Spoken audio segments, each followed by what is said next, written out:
Is Ukraine back on the offensive already? And are the G20 countries starting to tell Russia that it's probably time to tap out? I'm Paul, U.S. Army combat veteran. It's November 15th, 2022. This is your daily Ukraine update. Let's get into it. Okay, first off, when we look at the tactical map, there's not really any significant changes to speak of. The biggest one is in the town of Pavlika. It's very small, and right here, there's actually Russia is claiming it seized the entire town, and this just says the enemy is entrenched in Pavlika. So Russia has had a habit of playing fast and loose with the seizures of territory. So I imagine that perhaps half of this, we can be reasonably confident, is now controlled by Russia. Of course, you also have some level of territory that Russia is claiming south of Bakhmut. I believe it is down around here. I think right around this area here. But what's more interesting is when we look at the map of activities. First off, we can see Russia's, Ukraine's anti-air systems are very active, which implies, of course, that Russia is using its very limited supplies of cruise missiles to, of course, terrorize civilian targets. And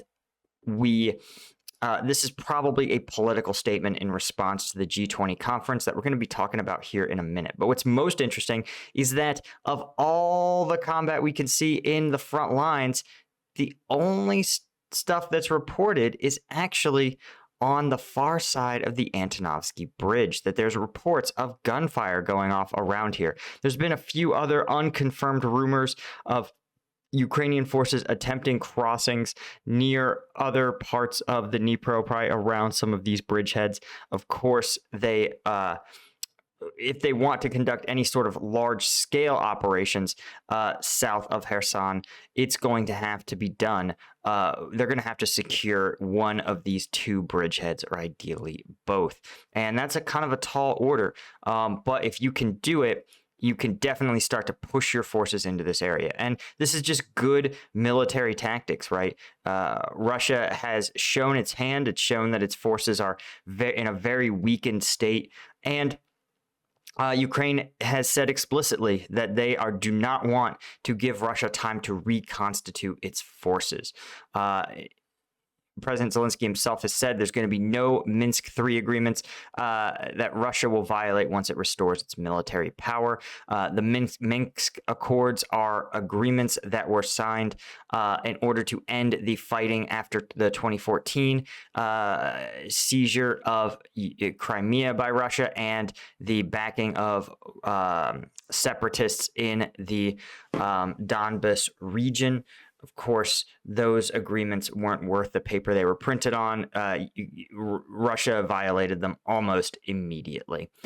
But it is interesting when we pivot over, we can see first off that the G20 conference is going on. That's the biggest news.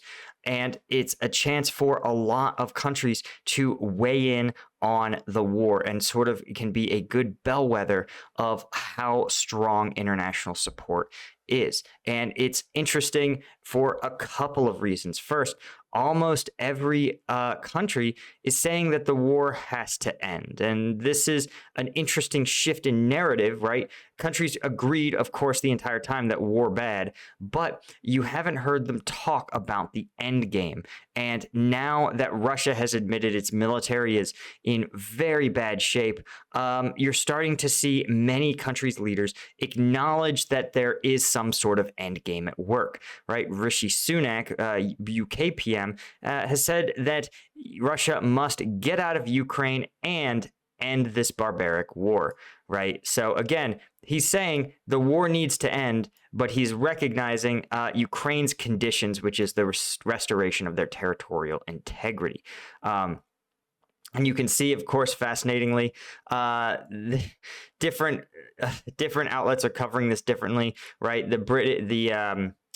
The public broadcasting, the BBC, just acknowledges that Rishi Sunak urges Russia to get out of Ukraine. Other outlets in the UK are acknowledging that he also calls on Putin to end Russia's barbaric war. So there's some really, really interesting ways of telling this story. But if you know how to translate political speak, you understand that he is actually agreeing with the U.S., who sounds like they are trying to increase the pressure on both sides, Russia and Ukraine, to at least talk about an endgame and start negotiations. So a really fascinating turn of events. Of course, if you guys want to get the detailed looks at this story and how it's being covered across the political spectrum, be sure to check out Ground News. I have the link in the description. They're free. And as you can see, they really let us see behind the news and help us get to the truth of a situation. Another interesting turn of events at the G20 conference, Russia is being blamed for the many of these countries' inflationary issues. Almost every developed country, in fact, almost every country is experiencing high inflation, and it's hitting them in different ways, right? Developing countries, the price of food really impacts people. The price of food, the price of transportation. Here in the U.S., right, we see things like gas, new cars. That's what's really hitting people. But every country is experiencing this level of inflation, and Russia is being increasingly blamed for it by the G20 is the 20 largest economies in the world. Also interesting to note is that Russia has sent their foreign minister, Sergei Lavrov, here, but he has spent, in 2 days, he's gone twice to the Bali hospital for an undisclosed ailment. So very possible that he too is quite ill. And as you can see, almost everyone, this is really, for every one of these G20 countries, they are acknowledging that they are subject to painfully high food and fuel prices, and it's really impacting their bottom line. You have to remember, every one of these countries, whether they are direct democracies or even places like Thailand, where it's a sort of blended system, they are still subject to popular opinion. And at the end of the day, no one wants to govern a country where people cannot feel as though they cannot survive. So they are both trying to actually address some of the core issues behind high food and fuel prices, which is Russia's invasion of Ukraine, but also they are trying to pin the blame on external factors, right? Factors that they can do something against. It's hard to explain to the voting public how supply chain disruptions work, and it's much easier to blame one guy. So, but what's also one more note, the UN has adopted a resolution calling for Russia to pay Ukraine war operations. The UN, of course, is almost a parody of itself, issuing just hot takes. The UN is the original cringe influencer, just dropping hot takes and literally not doing a single stinking thing about it. So they're toothless and they can call for whatever they want. Finally, let's take one more look at some of the other behind the scenes issues. First, ISW is reporting that Russia is claiming territorial gains in Donetsk on both November 13th and 14th. This is trying to show its public, of course, that despite their withdrawal from Kherson, they are reallocating forces to the capture of Mayorsk and Pavlivka, which we've discussed. Let's see if we can find Mayorsk on the map, because this, I think, is actually pretty important to understand what it is that Russia is claiming to have here. It claims it's in Odessa. Well, that doesn't look right at all. Yeah. So Mayorsk, not even clear that it exists, but maybe it's a Russified spelling.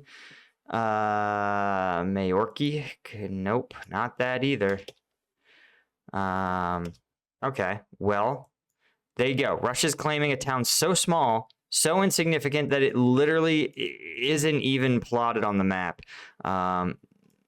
it says it's 20 kilometers south. Oh, Mayorska. It's probably this here. Look at this.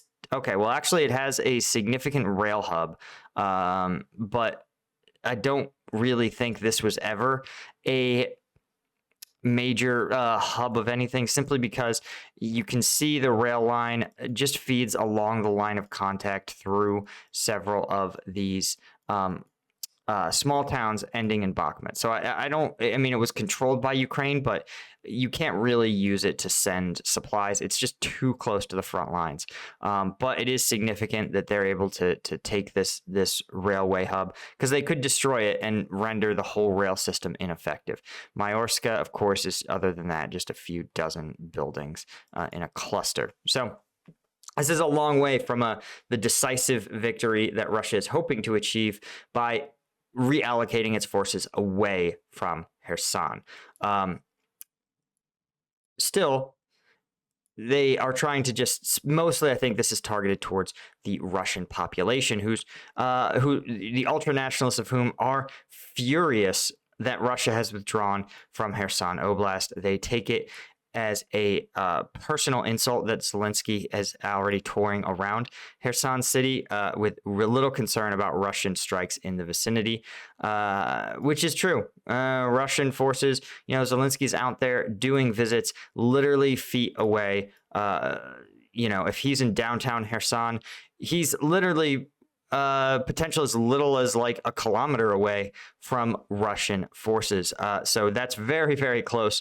And really puzzling in some ways that he would do that unless he had really good intel that Russia did not have the capacity to injure him, which could very well be the case, right? You get some up-to-date satellite imagery, you run some drones, you verify that there's no artillery in range, which it would be kind of hard. This looks like really swampy areas where it'd be hard to get artillery towed into place. It's very possible. So, and then the final update, of course, is Prigozhin attempting very strongly to align himself with Russia's ultranationalist community, and they're starting to see more and more parallels with Russia's previous dictator, Stalin. Prigozhin, of course, condoning the execution of what they claim is a Wagner Group traitor who surrendered to Ukraine. Still, if you're a POW and you're freed in a prisoner exchange, it's probably a war crime a little bit to then go and execute them. But the Russian ultranationalists, of course, overwhelmingly welcomed the public punishment, killing of the supposed deserter, believing that Wagner is taking appropriate military measures to discipline its forces, and some compared him to Joseph Stalin's heroic execution of Leon Trotsky, who fled Bolshevik Russia because, probably because Stalin was going to kill him. This, of course, is welcomed. Prigozhin is growing appeal among proponents of Stalin's repressive legacy, is the nice way of putting it. Anyway, guys, that is all I had for you for today. Definitely a lot of news, a lot of drama. And of course, as always, guys, if you want the uncensored combat video breakdowns, the kind YouTube won't let me show you, you want to become a member of the Patreon. Thanks to my Lieutenant tier patrons. And as always, check out Ground News. Link is in the description. Link to actually all this is in the description. Catch you later.